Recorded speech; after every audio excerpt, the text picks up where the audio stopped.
Kalau sebelumnya kita sudah belajar mengenai prinsip posisi horizontal dan vertikal, ya, beserta parameternya.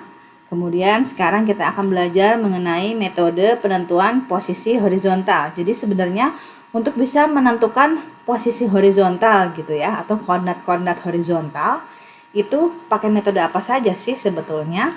Nah, ini ada banyak ya.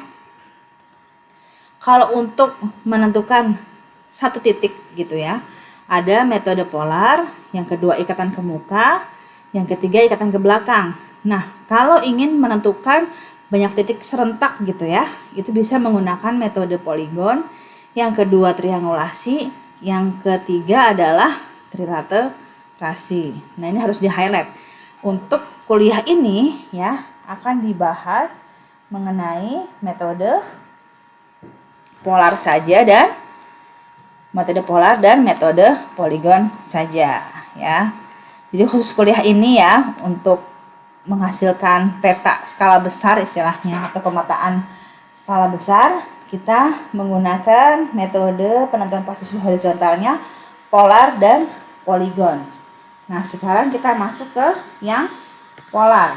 Kalau polar di sini itu apabila ya kita ingin mencari koordinat apa? Koordinat titik B. Nah, tapi di lapangan kita sudah tahu koordinat titik A, ya. Kita sudah tahu koordinat titik A ya, X dan Y-nya. Kemudian yang diukur di lapangan apa? Yang diukur adalah jarak mendatar dan juga apa? Sudut jurusan. Ya. Jarak mendatar dan sudut jurusannya kita ukur sehingga kita tahu tentu saja XA dan YA-nya kita tahu juga ya. Maka dengan prinsip dasar hitungan koordinat yang tadi sudah dijelaskan yang sebelumnya, maka koordinat titik B dapat diperoleh dari mana? Dari sini.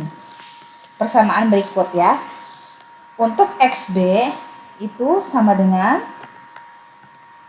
XA ditambah dengan jarak mendatar A ke B dikalikan dengan sinus alfa AB atau sudut jurusan dari A ke B. Ingat-ingat.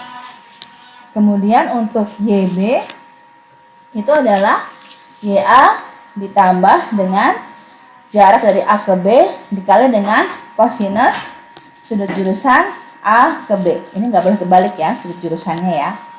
Jadi intinya ini adalah prinsip hitungan polar. Ya. Nah, bagaimana sekarang kita balik lagi ya.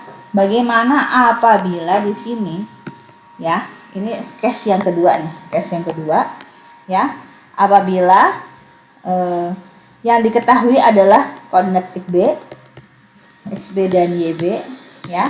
Kemudian ada jarak D B ke A ya, ada juga alfa A B ke A. Yang dicari di sini adalah titik A, koordinat XB, XA, YA.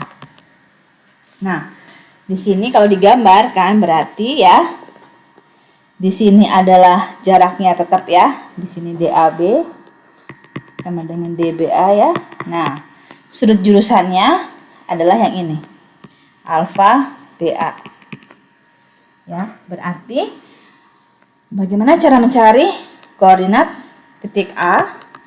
Itu adalah XA sama dengan acuannya apa? Koordinat titik B ya, ditambah dengan DBA sinus dari alfa BA.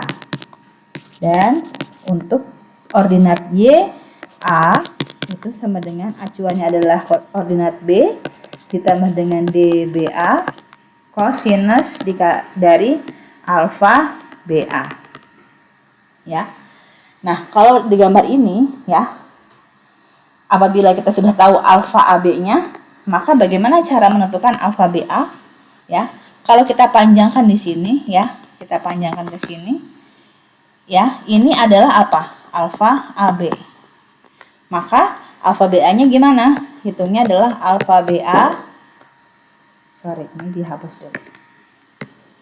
Nah, di sini berarti alfa BA itu sama dengan alfa AB ya, ditambah dengan berapa?